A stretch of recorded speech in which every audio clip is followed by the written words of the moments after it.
Creating success out of failure. Creating success out of failure. I'm Jonathan Federa. I'm here to inspire you to hustle and grow your income while doing what you love. Just because you have problems doesn't mean you can't prosper. Just because you have tragedy doesn't mean you can't triumph. Actually, you should be taking advantage of that. There's positivity in my pain. I took scarcity and turned it into strength. I always tell life, there's not much you can do to me where I won't make an obstacle an opportunity. We never lose, we only learn lessons. If you wanna change your perspective. If you don't know how to do that, we'll show you how right now. This is about to go down. You are tuning in to creating success out of failure. Creating success creating success out of failure. Out of failure. Welcome everybody to Creating Success Out of Failure. I have a special guest, Tony Whatley. Tony, tell us a little bit about yourself. Hey, Jonathan, thanks for having me on the show. First of all, Arate Syndicate brother, we've got to meet up a few times this past year. Good experience as always. I get introduced a lot of times when I take the stage nowadays as the side hustle millionaire. And I know it's a hokey name, and some of you guys that don't know me, you might be kind of going, what the hell is that? Like, how do you make millions of dollars with a side business? That's my story. So I've always also worked a corporate job. I'm a mechanical engineer by education, and I worked in the oil and gas industry here in the Houston, Texas area. But my real passion has always been cars. So I built automotive-based businesses around performance cars. One of those grew to a large community, the largest on the internet. It had 300,000 registered members. And I built that up in 2001 to 2007 and had an exit plan for a couple mil. And it was always a part-time business. People are blown away that you can earn more on a part-time business than you can from your career. Here I was making a six-figure income salary at engineering, but my side business, which literally took me an hour a day, was paying me more than my salary on a daily basis. So when you understand that, I try to help people understand that side hustle or side business doesn't necessarily mean side income. That's incredible. That's awesome. And that must have been fun. I mean, if you enjoy cars and you enjoy, performance cars, I've seen pictures that you have. You really are a connoisseur, What's your favorite car all time? My favorite car is always going to be a 1969 Camaro because that's kind of my touchstone. My very first car, actually, when I was 15, working at McDonald's and pushing lawnmowers, was a rusted out piece of crap 1969 Camaro that we bought for $1,400. Mm-hmm. And my dad and I spent a year and a half restoring that ourselves on a shoestring budget. And when I turned 16, I drove that throughout high school. I ended up having to sell that car when I went to university because it was getting crappy mileage and I was driving 30 miles one way. So I had to sell the car that I built and I loved to be able to afford an economy piece of crap Nissan. And, that's what I had to do. So nowadays, no matter what fancy cars I own, a 1969 Camaro is always going to be my favorite. I've had several since. I still have one, so I'm always going to have one of those around. That's awesome. So tell us a little bit how you built that business. Okay, so this is a good one. So most people think that when you want to start a business that they got to be an inventor or they got to be ultra creative or they got to think of something brand new. And we read books like the Blue Ocean Strategy and go find something out there that doesn't exist. And you know what? That's great if you're a visionary. You can become a visionary, but you don't think that you need to have those kind of really obtuse, really strange ideas to go become successful. 99% of the businesses out there, Jonathan, as you know, are really just a better version of something that already existed. Maybe there was a product or a service that already exists that has a lot of quirks or issues or complaints, and you're a consumer on the most part, and you're going, why don't they just fix this? Why can't they just fix this one thing about this? That might be your business idea. You got to realize that if you can just change a business 1%, that might be a viable business plan. So when you think about that, what are all the things that you complain about on a daily basis as an end consumer or a service receiver? And you start to open up your eyes to potential opportunities. So for me, starting ls1tech.com was actually a idea that I got by being challenged by a former owner of another similar product.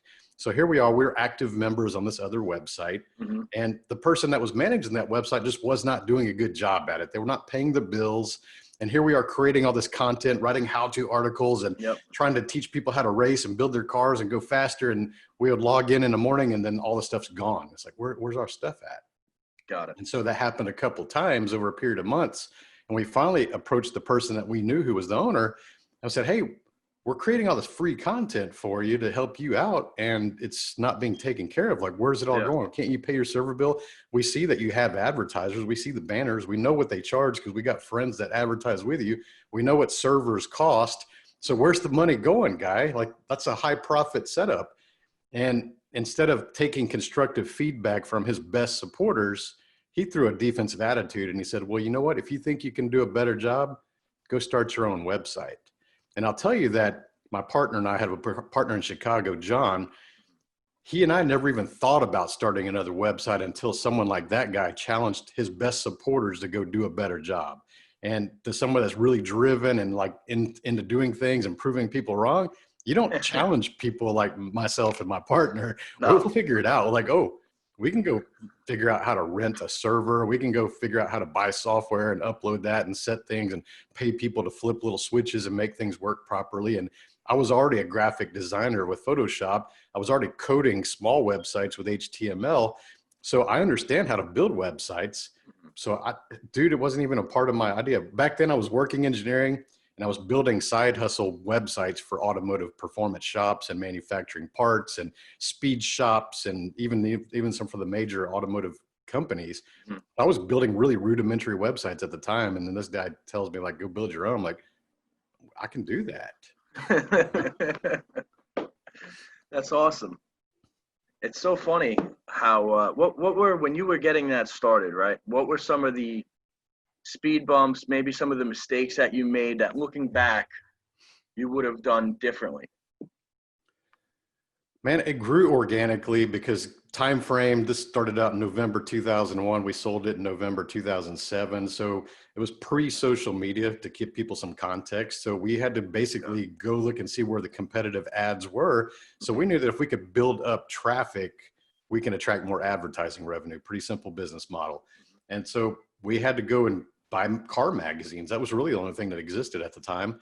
And we would just flip through the pages and see who was running ads.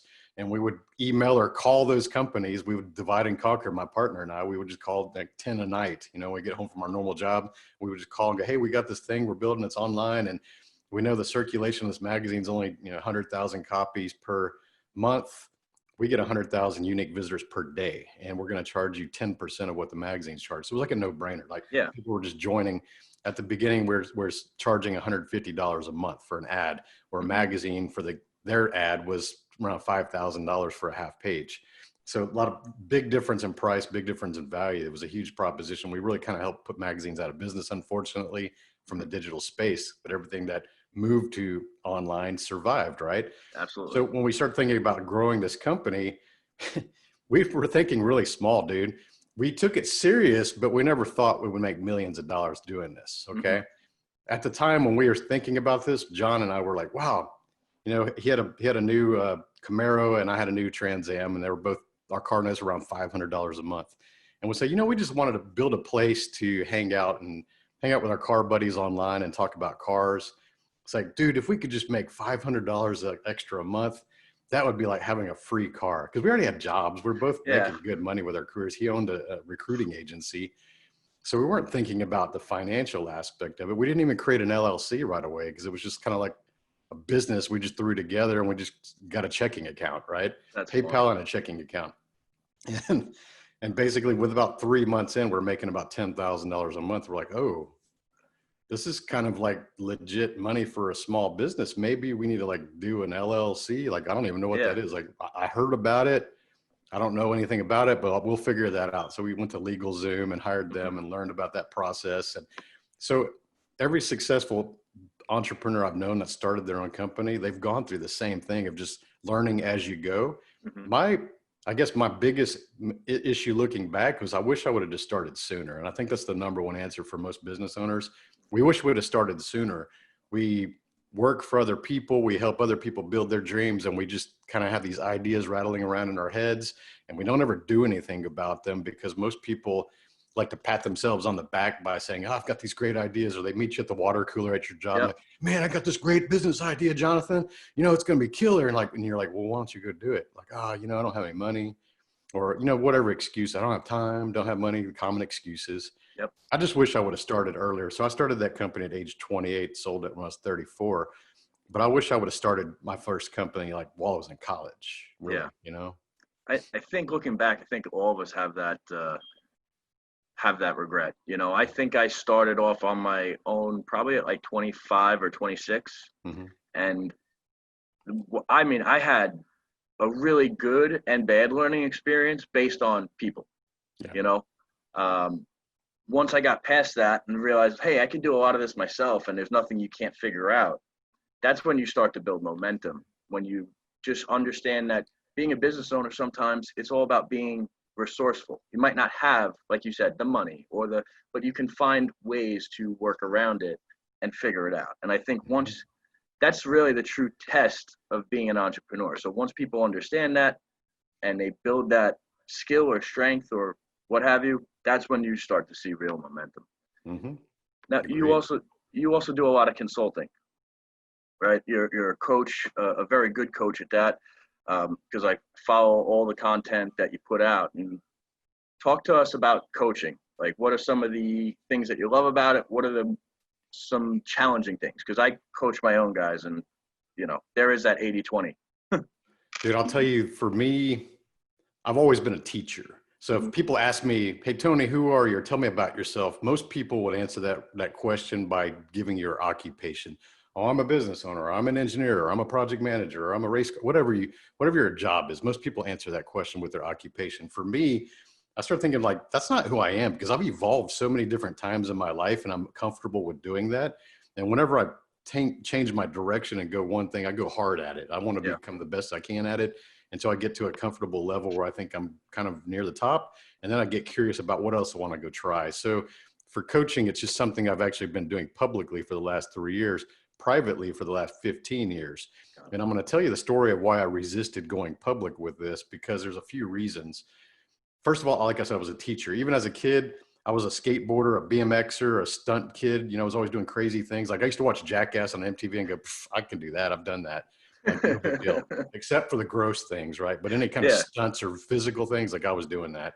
And I was always learning how to do things at a masterful level. And then I couldn't wait to teach my friends like that trick or that stunt Mm-hmm. so I've always been like someone learn it, adapt to it, figure out how to do it really well, and then teach other people and get them to implement it. And so it was always me as a child. And I looked at being a teacher. I was a substitute teacher back when I was in college and for the local high schools. And I was like, this doesn't pay enough. Yeah. So I'm a teacher internally, always have been, but I wanted to make more money. That's why I went engineering instead of being a teacher. Now, Smart. the funny thing is that I start this business and I had a volunteer staff and a 1099 staff of a total of about 75 people. And I was farming out some of the different duties that I had and paying them like, basically commission work for things that they're working on, building websites for me, creating graphics, running numbers, buying ads, Mm-hmm. setting up events. I was just kind of paying people out and doing 1099 work so I could do less myself. And the thing is, I started to grow that thing and I started to feel like, man, I'm actually showing people how to do this, because I've always been the leader pack of my friends as well. And so I'm teaching people how to do it and I'm seeing them to get results, and I'm encouraging them and seeing the things that in them that they don't see for themselves. I can see potential within people that they don't necessarily recognize themselves. And I started to get good results. And some of them that were really close staff members, like, hey, I want to start a business too. Can you teach me that? So I started helping people start their businesses within my business. I had a massive community of automotive enthusiasts. They had a need for performance shops that were ethical and needed parts at a good price and quality service. And then some of them wanted to go in manufacturing and build parts. And then some of them wanted to start racetracks. And it's like, cool, let's do this. Like, so I was helping all these people that were just getting started, a bunch of startup entrepreneurs, never owned a business before. I'm proud to say that I've built at least 12 millionaires that I know of. That's awesome. Because those friends are all friends of mine that were working for me, and they've built some massive companies. Some of them are on the verge of going 9 figures now. So when you start to understand, like, that was cool. And they were always telling me, dude, you should be teaching this. Yeah. You should be teaching this. You should be coaching people. Like, you look at these results we're getting. And dude, Jonathan, to be honest, I was kind of scared of putting myself out there. It was kind of like I was a best kept secret. And the only people that were benefiting from my knowledge was my inner circle of friends. And they're the ones that keep telling me to go do it. But I had all these excuses and self-limiting beliefs about getting on camera or being in public, or I had a very comfortable life. It already sold for a couple mil. So I was very happy. I had good income, still owned businesses, still operate those today. And I didn't want to put myself out there because of just the fear of criticism. And so I didn't need to do that. I'd make every excuse in the book, like, well, I don't need to do this. And I wasn't charging those people to learn that from me. And so finally, what happened in 2015, I was in a car accident. I raced cars. A lot of times magazines and shops and video companies, they'll throw me the keys to some expensive hardware to go try to extract the best quarter mile times or the best lap times out of them. I have a propensity of doing that. I've written for magazines for 10 years and I know how to write the articles and get the best results out of those. Set a lot of different records in General Motors cars, Dodge Vipers, which I still race. And understanding that, I was in an accident in a car that was owned by a performance shop. They were trying to do a twin turbo car to be the first 9-second car for that generation. And at the top of third gear, something in the rear suspension broke and the rear wheel was steering, not the front wheel. So basically I'm going hard left. I was in the right lane and I was on the wall, on the right wall, along that wall. And I thought it was over. So I started to slow down a little bit. And as I came off that wall, that rear wheel kicked out again, kind of like pushing a shopping cart backwards. And now I was going hard left at the other concrete wall at 130 miles per hour. And in that moment, I thought I was going to die because it doesn't take much mental calculation to realize I'm approaching a concrete wall at 130 miles per hour in a two-door sports car. And I remember muttering to myself in that moment, well, here I go. And in that moment, you would think it'd be fearful or living in regret. It was the strangest phenomenon I've ever experienced in my life. I was really peaceful in that moment. It was kind of literally like we hear like the Jesus take the wheel. It was that kind of moment where I was at peace with it. I was like, well, here I go. Like I'm ready to die. And of course I survived and I had no major injuries, and the entire car, caved into the front of the windshield. There's literally wheels off the car, fluid spilled everywhere. I mean, it was a terrible accident. I had the safety gear on, the car airbags deployed to help me out. And it was a very safe accident for me, other than the car just being completely smoked. And the thing about that, Jonathan, is I was very calm the entire thing. And I just remember as the car was sliding and it was dark and the airbag dust was filled with the cabin. And I just remember just like thinking, stay awake, stay awake, stay awake. Because I know from training, most drivers die in the fire aspect. So there's always fluids that spill, there's a fire, and they pass out and they die inside the car. So I just remember just stay awake, just stay awake, just stay awake, because I don't know if I'm injured or not. And I just remember just stay awake, stay awake. And it felt like an eternity, but it was probably like a few seconds. And I had to pry the door open because that side had caved in, and I got out and I was very calm. And I was standing there, took my helmet off, and I was looking at the wreck, and I could hear my friends and the ambulance at the other end of the track, like running up the track and on their four-wheelers, like getting up to the track. And because it was really pitch black where it happened and they couldn't see. And I just remember standing there really calm. And then the ambulance inspected me, dude, put me in the back, took my shirt off. She was feeling around like, does this hurt? Does this hurt? Checking my vitals. And I'm just really calm. I'm very clear. She's asking me questions to make sure I don't have a concussion. And after the inspection, she goes, can I tell you something? And I thought she was going to tell me about some injury or something. Like, oh crap, here we go. And she goes, people wreck out here every night. You know, we have a race. They wreck out here. I've seen some terrible wrecks. She goes, you're the only one I've ever seen that's been perfectly calm. Like your heart rate is calm. Everything about you is calm. She goes, I've never seen that before. I just wanted to point that out. She goes, that's why I was asking you so many questions to make sure like didn't have a brain injury. You know? And I said, no, I'm just very calm. And what I was thinking was, I'm supposed to be dead. Yeah. And then the next week, dude, I got home. My friend drove me home because he just, he's like, dude, I'm gonna let you drive home. Like, I'll drive you home. So he drove me home. And we had a good conversation. And I got home late because of all that, obviously. And my wife was she was asleep by that point. I didn't even wake her up because I didn't want to like ruin her night.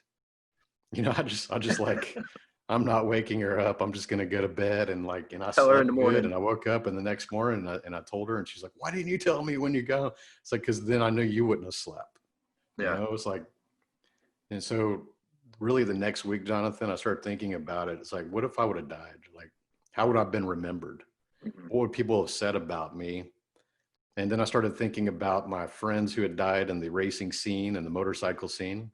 it's easy because it happens all the time. We can think of people like nonstop. I'm sure you're nodding your head. So you've done this. I had 3 crotch rockets, and after the kids, I put them. Yeah. For them guys, it's like every month somebody's dying, and Mm-hmm. you're putting the name on the back of your jacket. But so I did a hard assessment of my mortality, and I think everybody should go through that exercise. It's actually one of the things I have my clients go through, and I would have been remembered at that moment as nice guy, had a bunch of cool cars, because that's what I see other people. Oh man, gone too soon. Nice guy, had a bunch of cool cars, but nothing about impact. Or the people that worked close to me would have said like, yeah, he changed my life. Mm-hmm. Right. But what that really told me is I was throttling back because I was scared to be on stage or in front of a camera or putting myself out there. And really, honestly, to be honest, I was being a bitch. And I was using every convenient excuse I had to avoid that situation because I just didn't want to be in that discomfort. Mm-hmm. And at that point, I was like, you know what? Fuck this. Yep. That's like my purpose is far more important than my fear of sharing my story and helping impact as many people as possible. So then I started thinking, well, shit, how do I solve this? Like, what do I do? Like, how do I go create some kind of impact? I mean, I'm just one person, and I really did some soul searching, and it took me 2 years to finally figure out what I wanted to do. So the next month I actually was out of a job. There was an industry downturn, and I was like, you know what? I don't want to go back. I don't want to go back. We have enough money sitting here. It's like, I'm going to figure out for the next 2 years. And that was 2015. The end of that. And I didn't launch 365 Driven until May of 2017. So in that 2-year period, I was just picking up contract jobs and doing some consulting and things like that while I was trying to figure it out. Mm-hmm. And I said, okay, how am I going to impact millions of people? And I used to say thousands of people. So I want to impact thousands of people because I didn't believe that big. And I said, okay, I only love 2 things with all my passion, and that's entrepreneurship and cars. It's like everybody knows the car thing about me. Like they already know that. Like that's impacted some people. I said, so I'm going to go out there and start talking about business and entrepreneurship and how to grow companies and how to build side hustles. And I said, okay, how do I amplify that message? I think I need to write a book. That way more people can have access to that, and it's really affordable. So I wrote Side Hustle Millionaire, and it sold over 1,000 copies in the first week. So I was like, oh shit. That's awesome. I've impacted thousands of people. So should I say I'm going to try to impact millions of people? And I had that question, like, millions of people? It didn't even sound right, and it took me probably a few months of understanding I sold thousands of copies of this book that I'm not going to say I'm going to impact tens of thousands of people. No. I'm going to impact 100,000. I'm like, dude, millions is the next logical story. So it took me a few months. And I want to illustrate that to the listeners, because you have to step into your dreams and your goals, and it's okay to think smaller. And I don't want people to hear the things I say, like I'm going to impact a generational legacy of millions of people by teaching them confidence in business. You don't have to think like that. You have to grow into that. And that's normal. You heard me earlier. I talked about wanting to make $500 a month for my business, end up making millions. Like I didn't have that idea of I was going to make millions of dollars. I just focused on what I could at the time, and I grew into that. And that's important to illustrate, because a lot of people won't even start because they hear someone like me and they go, well, I don't have a goal to impact millions of people, so I guess I'm just going to not try, Right. So story of coaching, dude. That's how I started being more public about it and standing on stages and doing things, and just, it's like, this is my purpose. Yeah. I mean, I think you're right. A lot of people do have to grow into that. I also think that even at top levels, people have that self-doubt. Everybody, I deal with it all the time, and it's something that you just have to take a step back and be like, look what I've done. Look what I've accomplished. This is completely bogus, So that's incredible. And I got to say, most coaches don't have those type of results. If you look online, most coaches can't say, hey, I've made this many millionaires, so that's incredible. So when you're consulting, how do you walk me through the process of breaking it down for each person that you work with? Like, I'm sure there's a process and there's something you're trying to get, and then make adjustments, but walk us through that. So I would say that my coaching is a little different than just a standard process because I realize that everybody's at a different level when they're coming first to work with me. Hmm. I've got some people who are just purely in startup mode and have got the bright eyes and bushy tails about just starting their first business. And then I've got people with 8-figure companies that have hit a plateau in their personal lives or in their business that they're just kind of just been stagnant for a couple of years and they want to bump up. So I've got a I guess if I'm targeting business owners, it's people that are 6 and 7-figure business owners that want to get to 7 and 8. So understanding that, okay, I know where this has been. I've been through these things. I've had the benefit of corporate experience of managing 100 to $200 million plus projects, international projects, a lot of high risk, high dollar burn rates on a daily rate. So I understand big money and like the risks involved with that. So it makes Yeah. small business really easy for me to focus on because when you're doing international projects with that kind of a burn rate and all these moving parts and all these different contractors and all these legal contracts and environmental risks and risks of death and companies and corporates and governments of different companies and like having to understand all these things and how they move together, like small business to me is like really easy. Like Yeah. it's like whew, like that was stressful. Like this is like cool. I enjoy this part. So Yeah. it's getting it out there, like working with somebody is understanding what their limitations are or what they think their limitations are at the beginning. Mhm. We spend a few weeks really just going through their head trash. Most people have self-limiting beliefs that they're not even aware of. We've got a lot of subconscious thoughts that we're programmed with our children when we're really before we're 13 that come from our parents and our teachers and society and your circles of friends. And those formative years, most people don't have any basis to compare their thoughts to or their beliefs to. So they absorb things literally like a sponge that anybody tells them, and that becomes their belief system. And they never challenge that because they never had an idea to challenge it. And they start working with me and we start disrupting some of the common thoughts that you hear, like Jonathan, like time is money. Like, dude, you tell that to somebody that's actually an entrepreneur, time is money. Like, no, dude, you can make money regardless of time. Why you got to think you got to trade your units of time for units of money? Like, doesn't even make sense unless you're working hourly. So understanding like you can make money while you're sleeping. You can make money while you're taking a shit. You can make money while you're on vacation. Like no, time is not equal to money. Now, there are some time factors related to acceleration to create money, but we need to get people away from thinking time is money. That's a mantra that's perpetuated by people in the employee society. They just think, hey, you got to clock in somewhere, you got to clock out at the end of the day, and time is money, and all your salaries.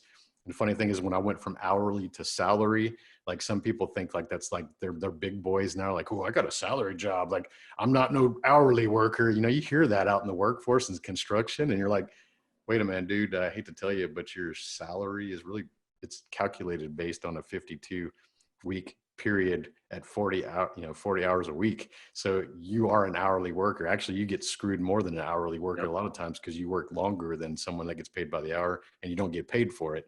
So when you understand like time is not equal to money, and you start to blow up stuff like that from people in these different little belief systems they have, another bullshit phrase that drives me nuts when I see people, and this one's perfect for you, because what do the people say? If you can't pay cash, you can't afford it.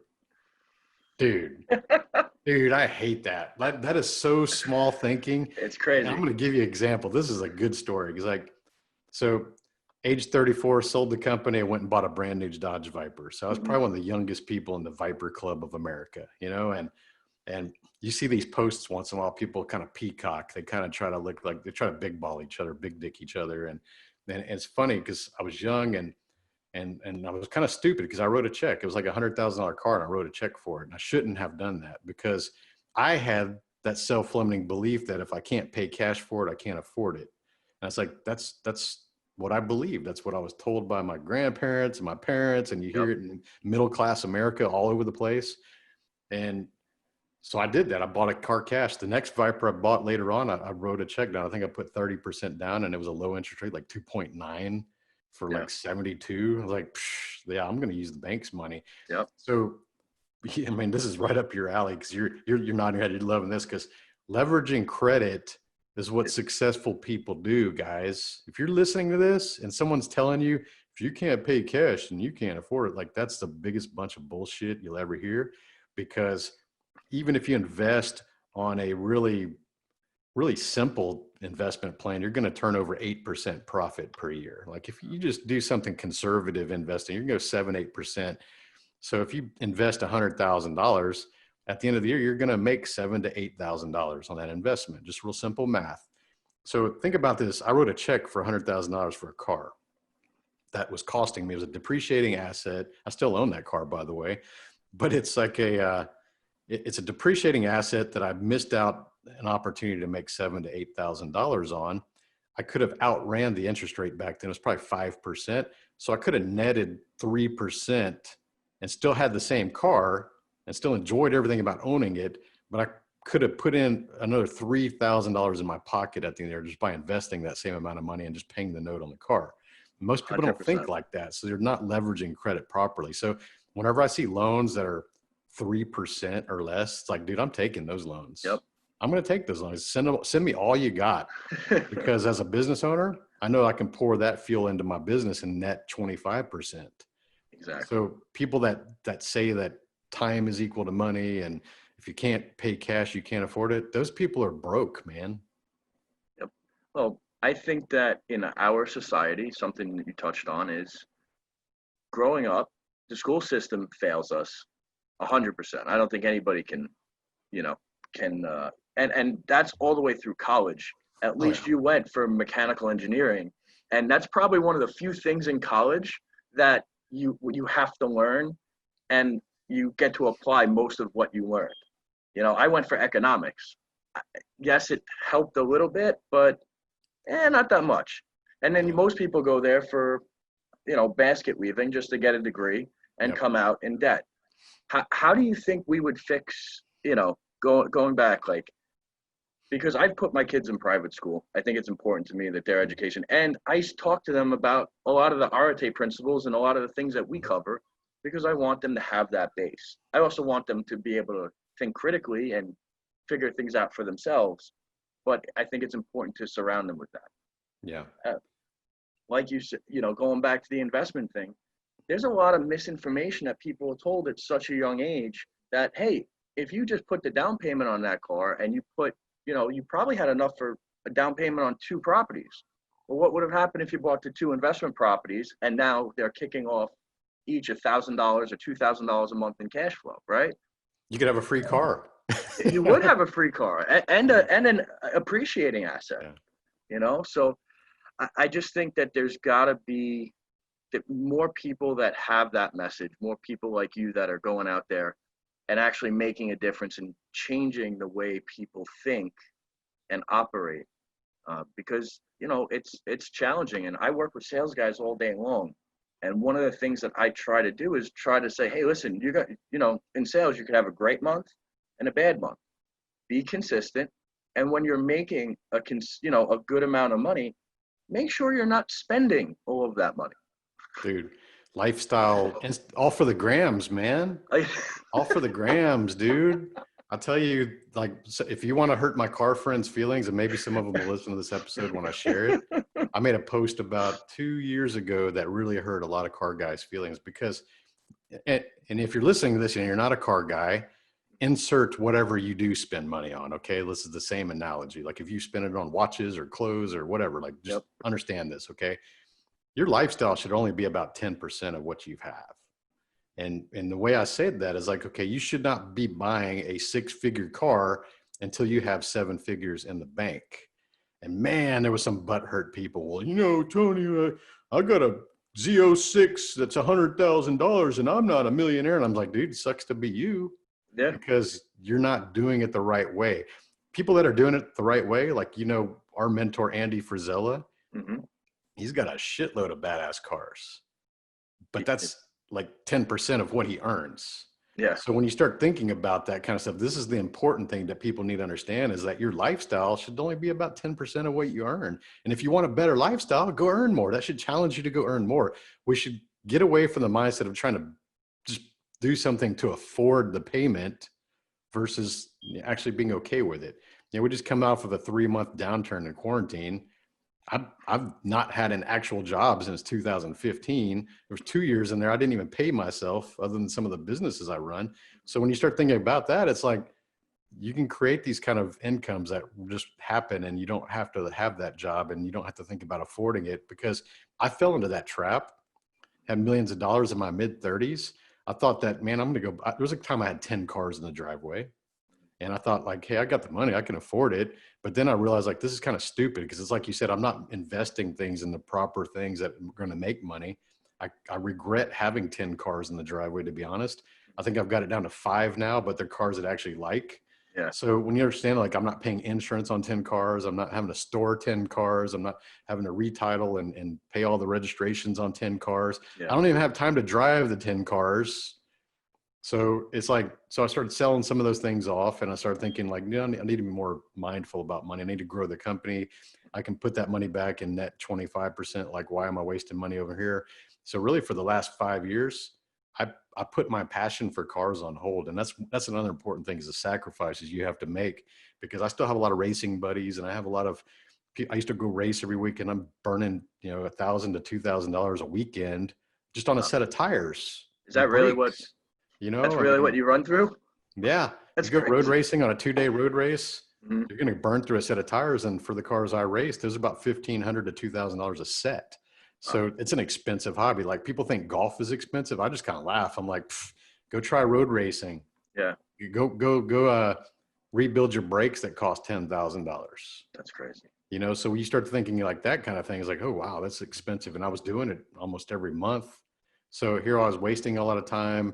If you blow an engine, there's $30,000 repair, right? All these different expenses.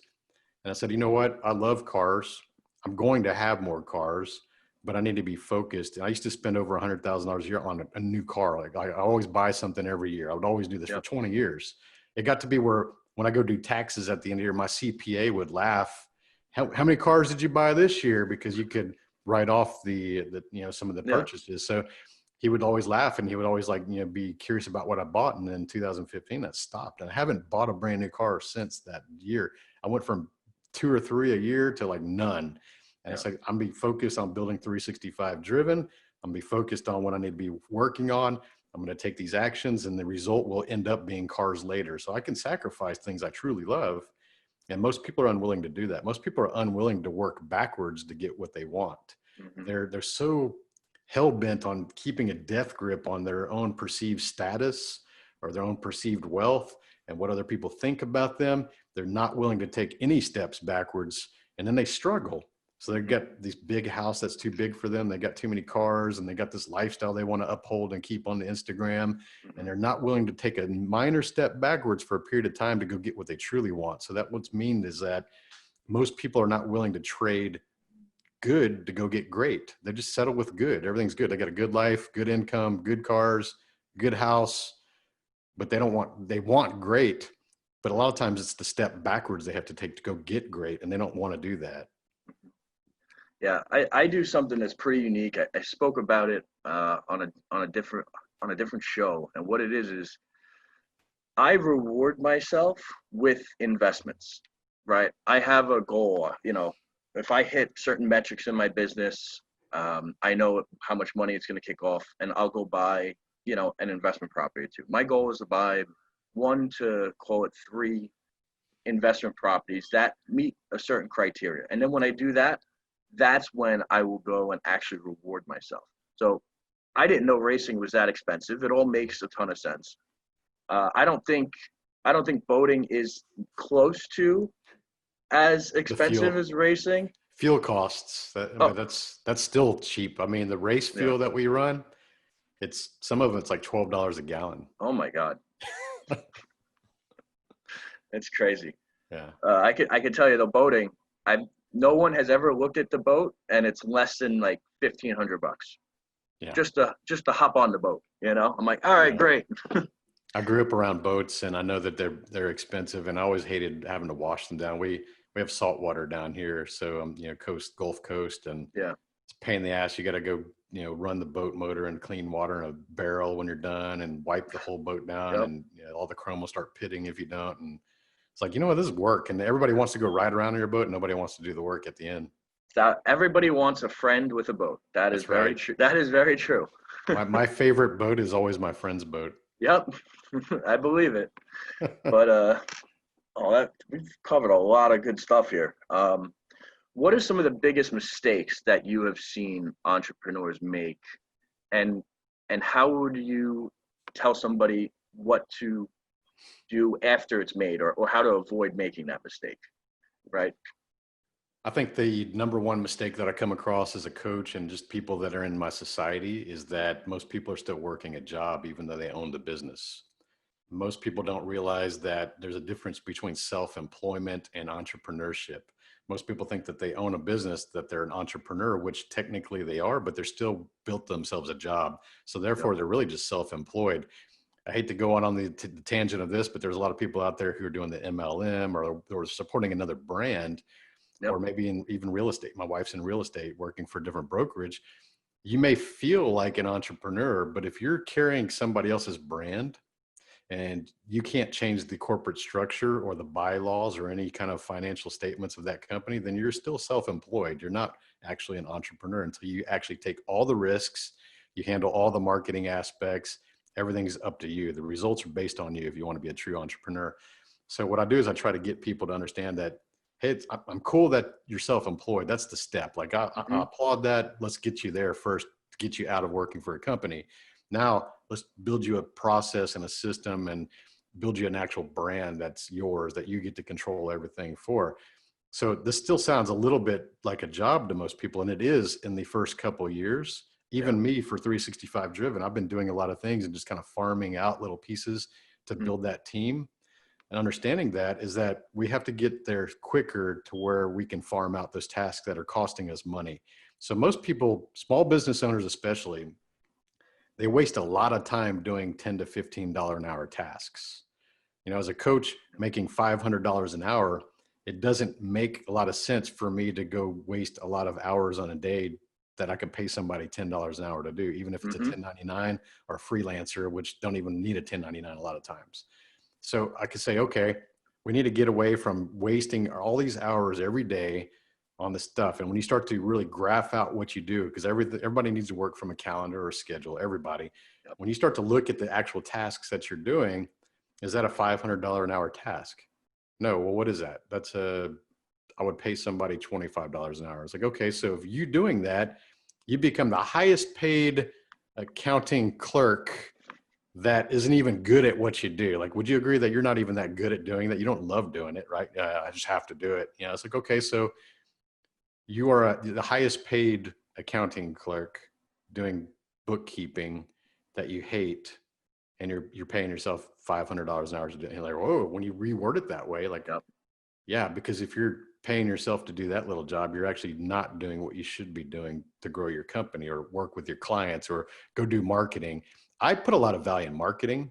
I think people underestimate that. I think when it's your brand and you want to be the face of the company, that is a higher paying role than paying somebody else to do the marketing for you. Okay. So you may pay a marketer $50,000 a year to go do that for you, but it's more valuable if you do it as your own brand and put your own, you're going to have a lot more magnetic Uh, energy around the things. You're going to get a lot more results than paying somebody to do that. So you may have to pay yourself $200,000 a year to go market your company. So you can kind of justify doing marketing thing. I think that's a little Absolutely. bit different. That's one thing I see other coaches kind of just trying to shove everything away. And I think like, dude, like you can't shove everything away. But Because it's authentic. If it's coming from you and you're doing it, it's your message, and it's your message through and through, and it's going to go to your. I agree 1,000% with that. yeah, people will hear a different we could read a script. You could write out a script and give it to Hmm. your marketing content creator and have them read it. It could be the face of the company, right? They're not going to have the same energy as you reading it. And if you're listening to this and you go, well, I don't have those talents, I'm not that good looking, like those are self-limiting beliefs. Those are the things that we go through to get you past that, because you do have the ability within you to do that. You may not be the right person now, Hmm. but that's on you to go improve. And that's what I had to do. I joined Toastmasters. I hired speaking coaches. I started making videos every single day to get more comfortable doing that. I was scared of getting on stage. I had stage fright. I didn't like the way I looked or sounded. I thought I had a weird accent because I'm from Texas. And I basically just had to really understand, like, this is all bullshit. Yeah. Like all that, those are just bullshit excuses. I have to go invest in myself to become the right person to carry the company. And how else do I do that? Well, make sure that you're in shape. You still represent the company, be fit. People do judge. The whole, like, don't judge a book by this cover. You know what? That's an excuse. That's another fallacy that's derived by losers who settle. Yeah. Because we do judge. And I'm a hard truth guy, like, people judge. So go represent the company the best way you can by making sure you're physically fit to your level that you could achieve. Go learn how to be an effective communicator by hiring people that can teach you to do things and get more confidence in front of the microphone or on a stage or a podcast or a video. These are all skills. It's just like if you said, I want to go learn Chinese. It's another language. All the stuff that we're doing, you and I are doing, it's another language. You can learn it. It's a skill. You have the ability. So invest in yourself. Don't necessarily go pay somebody to do that. Don't be the easy way out, right? You're going to get more results if you invest in it. And if you take people on that journey, dude, that's the magic sauce. If you go, hey, you know what? I suck at public speaking, and this is one of my first videos, and I know it's not that great, but I'm going to improve, and I'm going to take you guys on this journey. I'm going to teach you how I'm learning how these things. And that's what I did. Yeah. I'm a marketer by heart. So I said, you know what? I do suck, but I'm going to show these people that I can improve. And by doing so, I inspired thousands of other people because they can see, like, dude, I've seen this guy change. I've known this guy for 20 years. Like, look what he's doing now. Like, I've inspired them by leading by example. And that's what most people fail at doing. I love that. That was actually perfect, because a lot of people don't actually make the investment in themselves. And the hardest part is actually being able to diagnose or, look at yourself in the mirror and say, hey, where am I weak? Where am I strong? Where do I need to improve? So many people cannot do that. And that's one of the things I loved about Arte.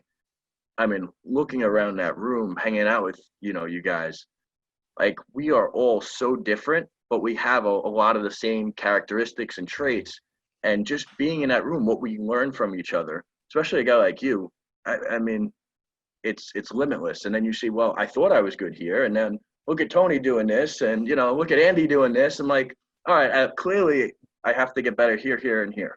But all you have to have is the belief, Yeah. Most people don't have the belief. They don't think it's possible for them to do that. And I look at other people excelling and go, well, if they can do it, I can do it. That's just how I am. I've always been that way. See somebody do a skateboard trick. If they can do it, I can do it. Did you play sports? Yeah. Football. There you go. I was running back. So yeah. I think a lot of it comes from playing sports. And, when we played, there was no participation trophy. Yeah. That's one of the things that today killed me. And, I just started coaching my son's team. We're not doing participation trophies. You win or you lose, because you know what? You're going to learn a lot from those losses, and it's going to drive you to get better. And if it doesn't drive you to get better, then that's when there's an issue, Yeah. I remember when I was in Little League baseball, they would hand out those little medals that had the ribbon, around your neck. And that was a participation trophy back then. But even as a kid back then, I was like, what's this piece of shit? And I threw it away. Yeah. Yep. But nowadays, kids save those and they hang them on their wall, and they're proud of those participation trophies. Like, that's the difference. Is when you and I were young, we're like, this isn't bullshit. Yeah. Now they're like, oh, you're so good. Look what you did. Hang that on your wall. Like, I don't. Yeah. I can tell you that when we went, there were so many times after a loss that it made me train 10 times harder the following, months and that experience, losing and having that fire and that passion and that drive, pushes you through that training to get better so it doesn't happen again. Business is the same way. Life is the same way. And when people don't have that, when everybody is created equal, we're not all created equal. We decide, how we're going to be, how we're going to perform, how we're going to treat other people. And you have to, have that drive to do that. Dude, one of my competitive thoughts, this is going to be a funny one, is I always pretend that I live my life on camera. It's not too far from the truth nowadays, but even before I was like standing in front of cameras, I think about, what if people are watching me right now, the people that are expecting something from me right now, or even at the gym yesterday, I was doing bench press and I was getting tired. I didn't have a spotter, and I was probably on rep number 5 of 7. and I was kind of like gassed. And I was about to just hang it up. And then I had a thought pop in my head in that moment. And I was like, what if there's, because I just joined a new gym like 2 weeks ago. I said, what if there's somebody in here that sees my 365 driven on my shirt and knows that what that is, and they go, hey, that guy must be the podcast or the speaker or the coach that I've seen on the internet, but maybe they don't want to talk to me yet, right? Mm-hmm. And then what if they see me like puss out and not finish my set? And what if they, go, that guy's full of shit. Like he talks like a tough game on the internet, but he doesn't even like finish his reps. I had that legit thought, and it's crazy. Yeah. And I wrapped out an extra one. So I did the 6 and the 7. I just did 8 and I put it up and then I deracked. But that kind of stuff is what drives me. Yeah. And when you start to think about, can I live my life on camera, which to be honest, everybody really does, because we all carry cell phones, which have multiple cameras now. Other people that are around you have cell phones, which has multiple cameras. There's security cameras everywhere. There's satellites watching all kinds of stuff. Like we do live our lives on camera, and the character that you have is actually the things that you do when you think nobody's watching. So if you pretend that there's somebody always watching, you're going to make better decisions and you're going to live a better life. So when you're feeling weak and you go, I just want a really crappy meal and go through drive-through get this triple cheeseburger and extra fries. But if that thought comes in your head, like, man, the people that are counting on me to be healthy, to lead by example, are going to be like, dude, what are you doing? Like if you wouldn't sit there with somebody in your passenger seat filming you like eating that piece of shit burger and drinking that milkshake, then you shouldn't do that. It's like your conscious is what that is. You replace it with your conscious. So think about it. If you wouldn't do it in front of a cameraman, then you probably shouldn't do it. That's your conscious talking to you. And you start living like that, you're going to make better decisions, which is going to result in a lot better actions and results on the big end, because it's all based on these little decisions we make that most people just underappreciate. Absolutely. Absolutely. Well, Tony, I appreciate you coming on here. This has been incredible. Where can people find you? Obviously they see the shirt, but tell everyone where's the best place to find you and, follow you. Definitely. I recommend, going and getting coached. My website's 365driven.com. So from there, you'll find all the links to my social media. I'm very active on Instagram. I've got the podcast 365 Driven as well. So 365driven.com. You'll find links to everything about me. That's awesome. All right. Well, again, thank you so much. It's been a blast. And please follow Tony. Thanks for tuning in to Creating Success Out of Failure. Please share this with someone that needs to hear it, post it on social media, and leave us a 5-star review. I'll catch you on the next one. Creating success out of failure.